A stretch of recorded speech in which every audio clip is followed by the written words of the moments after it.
See, now I am burning this paper. See, when burning, see, lot of heat. When I am keeping my hand, heat is producing. Light is there. And see, a smoke is coming out. A smoke is coming out. See the smoke. And see here, a black color, ash. I collected ash. That means when this particular part paper is burned, now we will not call this product as what paper. Will you call this product as paper? No. You will call it as ash or carbon. So a change here, a change in which a new product is formed.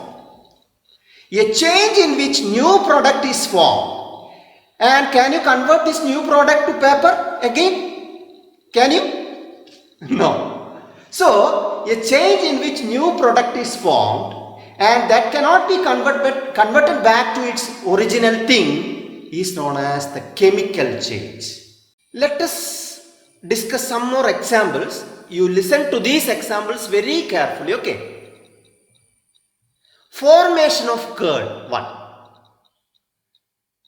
Bursting of crackers, 2. Number 3,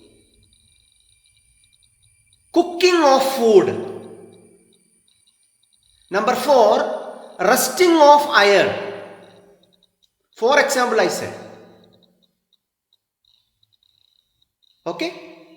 See, first one I said was formation of curd. You know the milk converted into curd.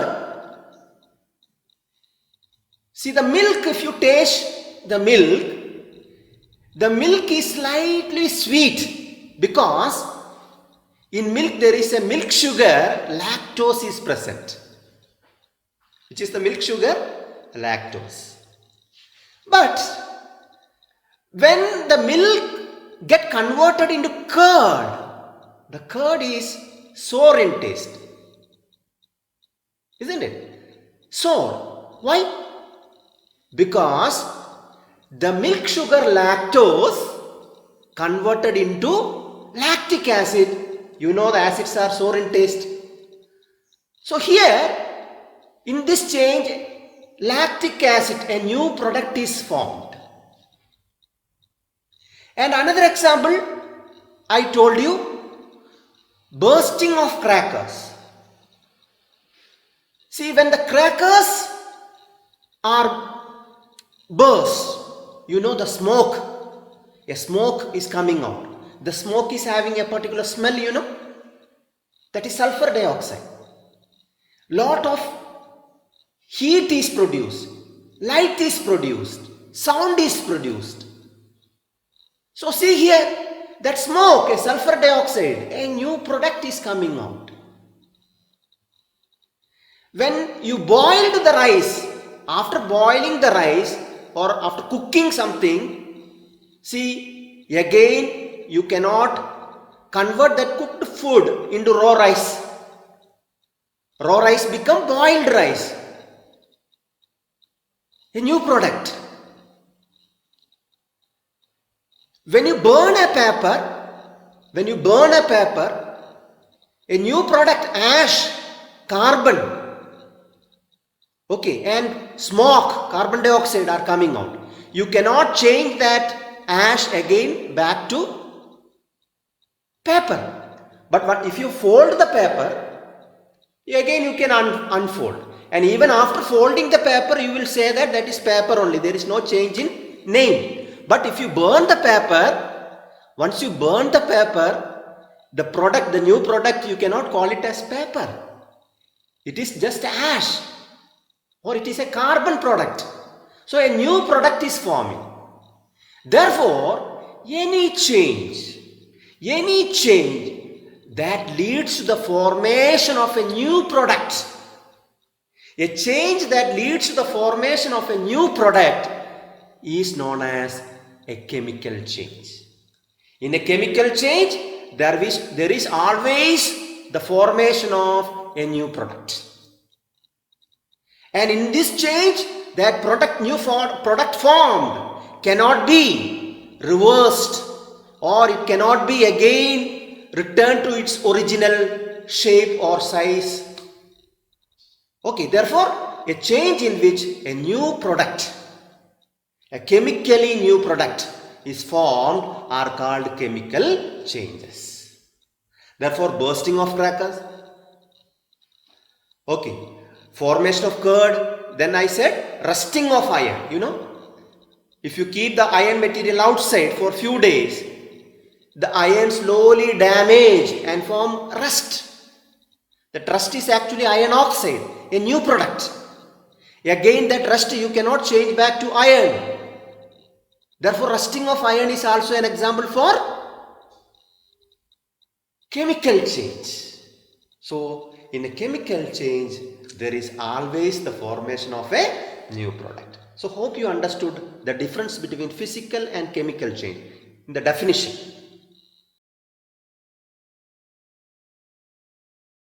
See, take a magnesium ribbon. This is the magnesium ribbon. Magnesium is a metal. And burn it. Okay, burn it in a Bunsen burner. Okay, see how brightly it is burning. Okay, brightly it is burning. And collect the ash. Collect the ash on a watch glass. Okay. Collect the ash on a watch glass. This white ash, okay, the white ash formed is the magnesium oxide. Okay, so when magnesium is a metal, when magnesium burns, it burns brightly and it produces a white ash. You see, this is the white ash. This white ash is the magnesium oxide.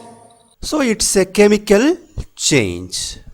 Now take this white powder, take this white magnesium powder and mix it well with water. Mix the powder well with water and let us test it with litmus paper. Okay. I have taken a blue litmus paper and testing this. Okay, but it remains blue itself. That means this magnesium oxide is not acidic. If it is acidic, the blue might have changed to red. Okay, so we confirm that magnesium oxide is not acidic. Okay, now the same magnesium oxide we are testing with red litmus paper. See, I am putting red litmus paper. Okay, I am testing with red litmus paper.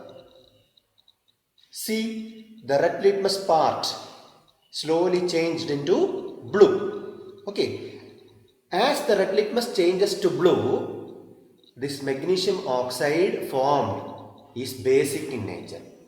See children, now I will show you the same reaction, how iron is displacing copper from copper sulfate solution. See, the copper sulfate is blue in color. Okay, copper sulfate is blue in color. Okay, the blue color copper sulfate is this. And see, in my hand, this is iron powder. Okay, this is the iron powder. You can see the iron powder. Okay, this is the iron powder.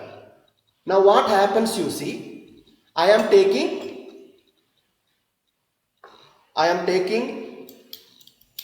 copper sulfate solution. Okay, in a test tube, I am taking copper sulfate solution. See, the blue color copper sulfate solution I have taken. Are you clear?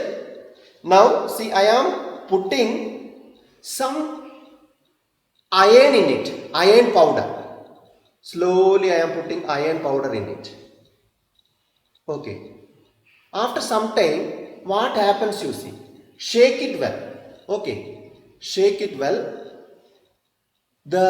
See, now itself you can see the blue color is gradually changing into green. The blue color is gradually, see the blue color, copper sulfate is blue, now it become green.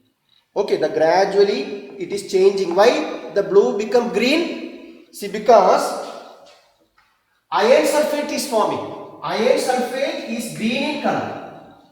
Okay, iron sulfate is green in color. Why? Because in copper sulfate, the copper is being replaced by iron. Copper is being replaced by iron and we are getting iron sulfate. See, the iron sulfate is a new product. Iron sulfate is a new product. So it is a chemical change. The new product is formed in this reaction. And this reaction is also leads to change in color. The copper sulfate was green, but see this. This is green in color. So from this you can understand that some of the chemical reaction leads to the change in color. Okay. I am going to show you an activity, a chemical change in which the gas is coming out. The gas is a chemical change in which a gas is coming out, as well as I will show you that gas, when passed to another chemical, the color of the chemical changes. See, here I have a boiling tube. Okay, here I have a boiling tube, and boiling tube I fixed with a one-hole rubber cork.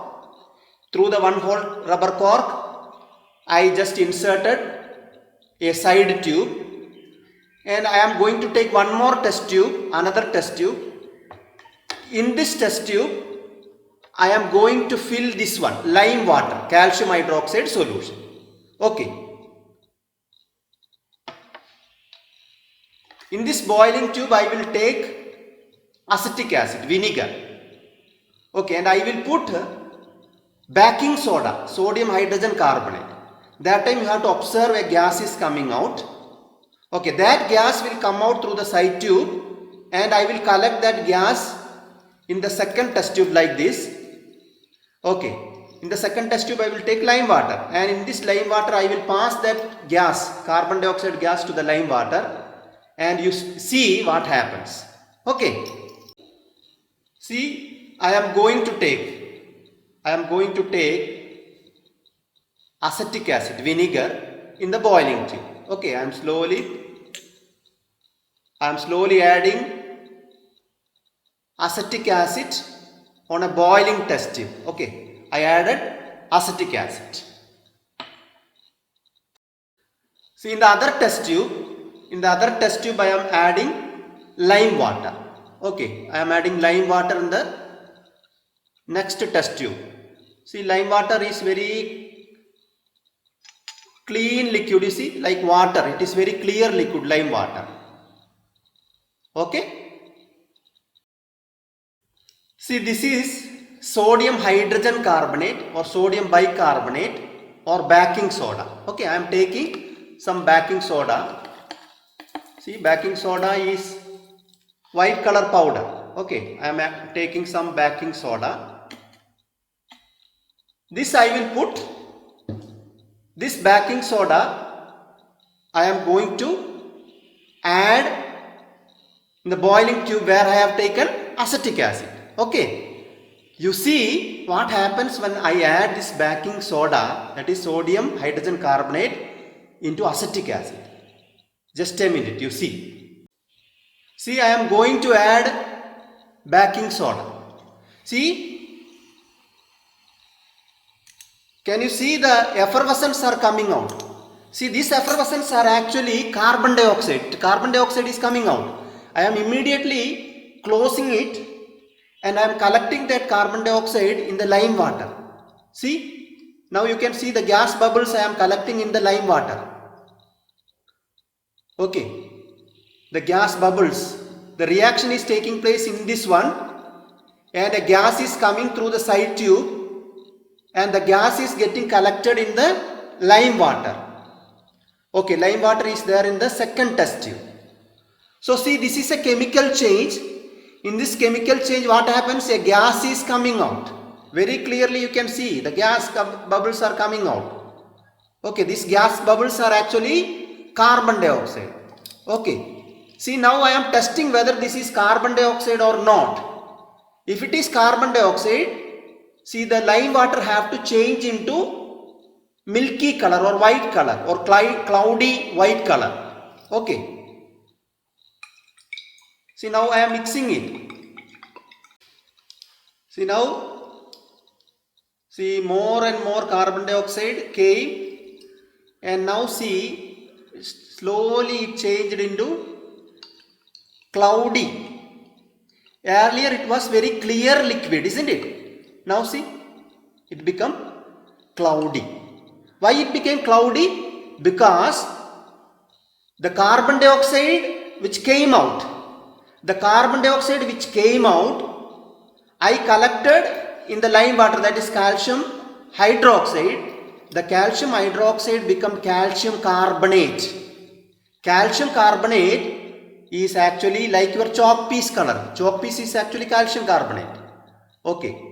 See, now calcium carbonate, that cloudy white precipitate or milky white precipitate or milky white color. Okay, so a new color formed, a gas is released. Okay, therefore it is an example for chemical change. Okay, so this reaction is actually used for testing carbon dioxide. You know, when we are breathing out, carbon dioxide is coming, isn't it? So if you breathe to the lime water changes like this, so that we can confirm that the gas which we are breathing out is carbon dioxide. Okay, here we have taken acetic acid. In acetic acid, see, we have added baking soda. Okay, baking soda, that white powder. When baking soda is added, the acetic acid reacts with baking soda, a effervescence came out, brick effervescence. That gas which is came out is carbon dioxide. How we can confirm the carbon dioxide? See, we can confirm the carbon dioxide by passing that gas to the lime water. The clean lime water which is taken in this test tube become, see, milky white or white. That white color is due to the formation of carbon dioxide. That carbon dioxide changed this calcium hydroxide into calcium carbonate. That's why it is white color. Okay, so this shows that the gas came out is carbon dioxide. In the same way, we can confirm the gas which is coming out of our respiratory system as well. When the gas, if you release to this lime water, the lime water turns milky. So this is a best example for chemical change. Now I am going to explain you about a very familiar chemical change, that is rusting of iron. See, rusting of iron. You know that when we put a piece of iron outside for some days, either our iron chair or iron knife, okay, or our gate, iron gate, you might have seen a brownish color appearing on the surface of iron material. That brownish material which appear on the surface of iron is actually rust. The formation of rust is an example for chemical change. We will write the equation for rusting now. See, in rusting, iron reacts with moisture. Moisture means moist air. That means water and oxygen, air. See, when iron, Fe means iron. Okay, Fe is iron. Fe is derived from the Latin word ferrum. Ferrum means iron in Latin. The two letters of ferrum, that is Fe, is iron. This iron reacts with moisture. When we keep the iron materials, iron things outside, the surface of the iron reacts with the moisture present in the air. Moisture means oxygen plus water. Okay, oxygen plus water, H2O, is the moisture. Okay, we can say that moisture. So when iron reacts with moisture, produce that brownish color on the surface of the iron, brownish color flanks are forming. No, that is the rust. That rust is chemically is an oxide. Rust is an oxide of iron, that is called Fe2O3. I will write H2O here. This H2O is known as water of crystallization, that you will study in higher classes. See, this is rust, Fe2O3, that is iron oxide. Fe2O3 is iron oxide, that Fe2O3 is the rust. Okay. This rust is a new product. It's an oxide of iron. So, when the iron particles undergoes rusting, a new product, rust is produced. Iron oxide is produced. Therefore, rusting of iron is an example for chemical change. See, this reaction is actually a redox reaction. Redox means reduction and oxidation. All these things we will discuss in higher class. Now you just see, you just understand the equation. That's enough. Even the word equation is sufficient for your class. See, iron plus moisture. What do you mean by moisture? Moisture means water plus oxygen. Moist air. When iron reacts with moist air, iron oxide is formed. Fe2O3 is formed. This is called rusting. Since the rust, iron oxide is a new product, rusting of iron is an example for chemical change. Okay? Now let us see how we can prevent rusting. Prevention of rusting.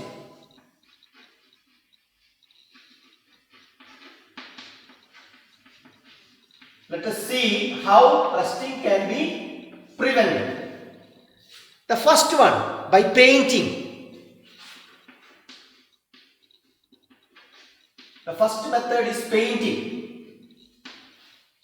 How painting will prevent rusting? Yes, very good. If we paint on the iron material, the contact between iron with air will be prevented. Painting prevents the contact between the iron article with air, so that rusting process can be prevented. So painting is one of the method. Number two, you might have seen the people are putting oil or grease on iron material. In vehicles and all, they will put grease.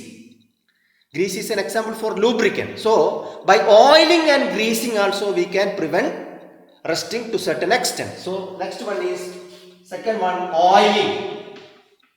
Add oil. Okay, adding oil. Number three, greasing. Okay. So, painting, oiling and greasing. Greasing means applying grease over the iron material in order to prevent rusting. Number four. I am going to tell you about one of the most important method of preventing rusting, that is galvanization. Galvanization.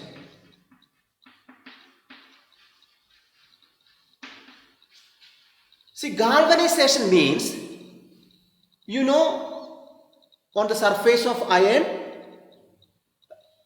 the iron reacts with air and forms the rust.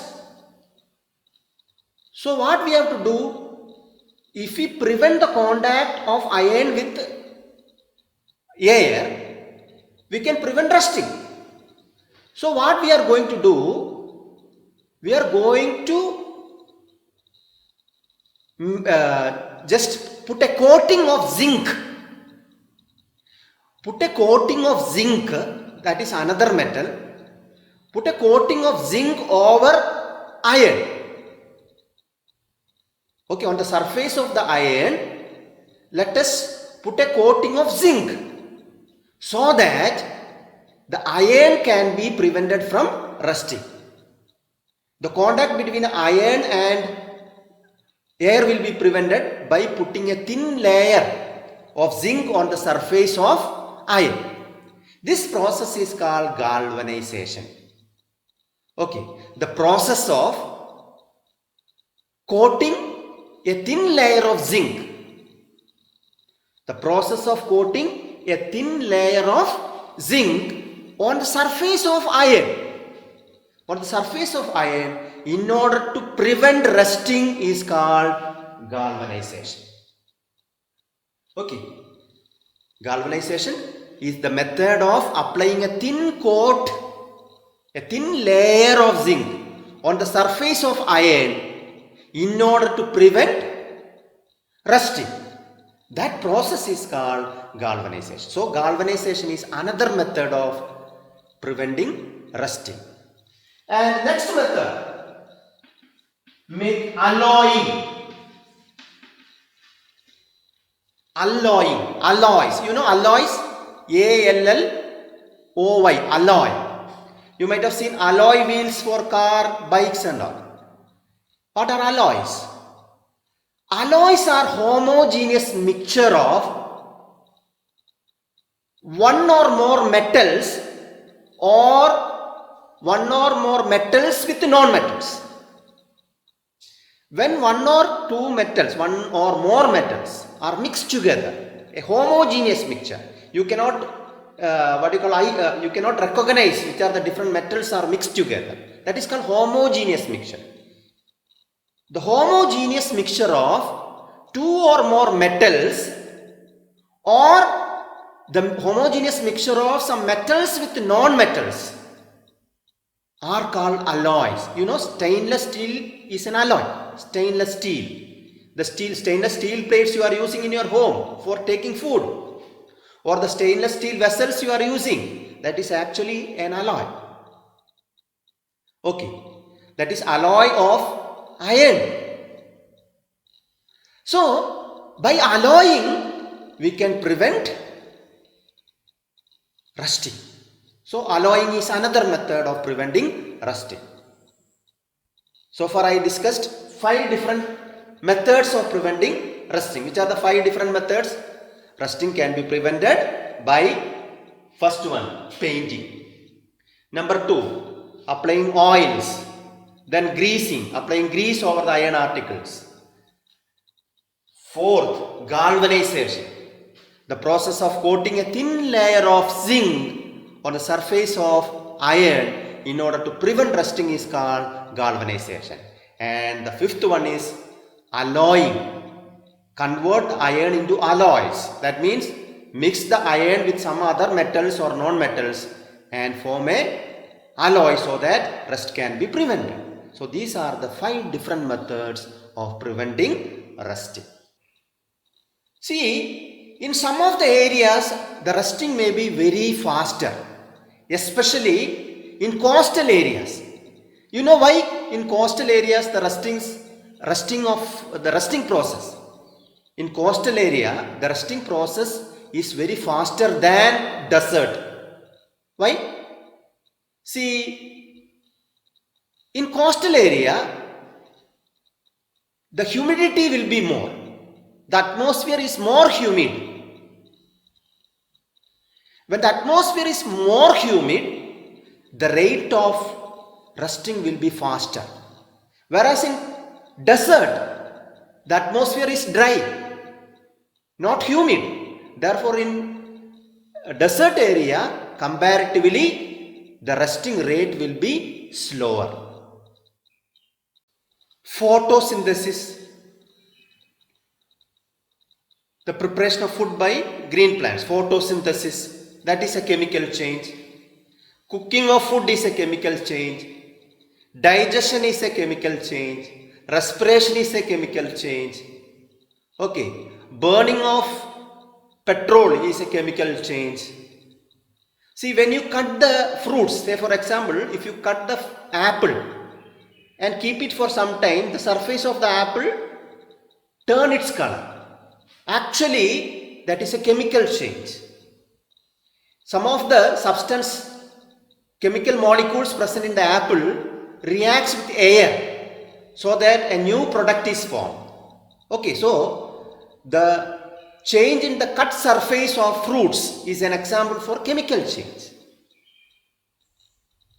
Okay, burning of leaves, burning of plastic is a chemical change.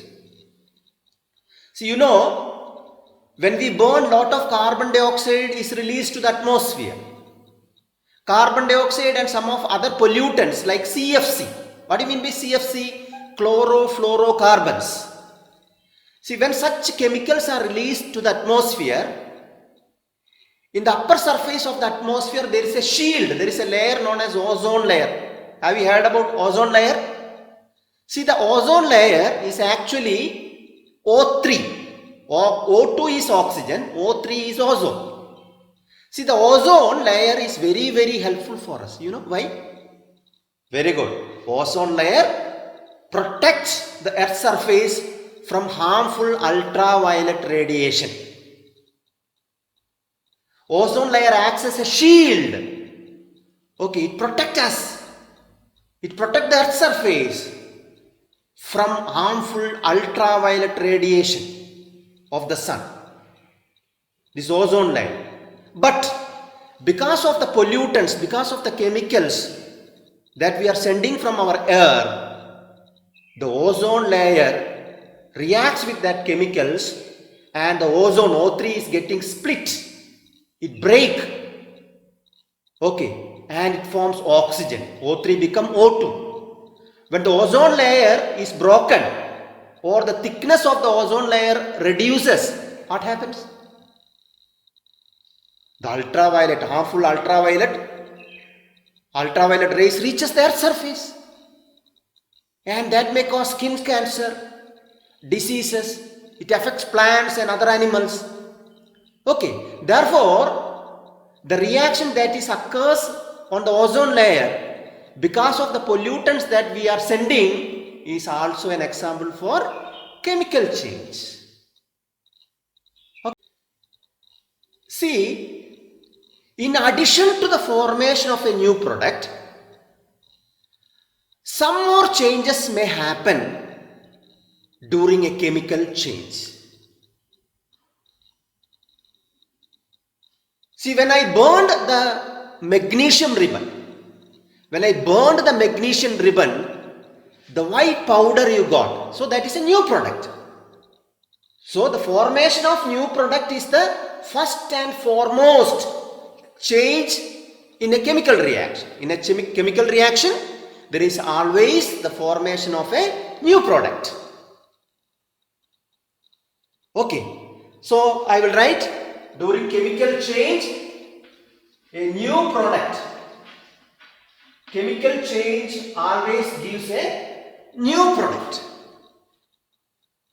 But see, when a cracker is burst out, you can see smoke is coming out, isn't it? Smoke of sulfur dioxide. So some of the chemical change leads to the release of gas. So we can say some of the chemical change, gases are released. Some gases are released during chemical change. And see, when you burst the cracker, not only gas, heat is coming out, fire is coming out, sound is coming out. So these are also changes. See, when sodium is put in water, it bursts and produce fire and heat, it will come out. It will produce heat, it will produce sound. So some of the chemical reaction, heat is released. Heat is released. In some of the chemical reaction, sound. Okay. Sound is produced. Sound is produced. Okay. In some of the chemical change, the color itself changes. Color of the substance changes. When a chemical reaction occurs, the color itself changes. Okay. Say for example, when I mixed copper sulfate, the copper sulfate is blue in color. I allowed copper sulfate to react with iron.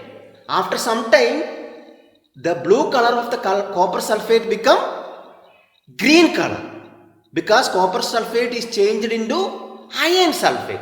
So some of the chemical reaction leads to the change in color. Okay, change in color.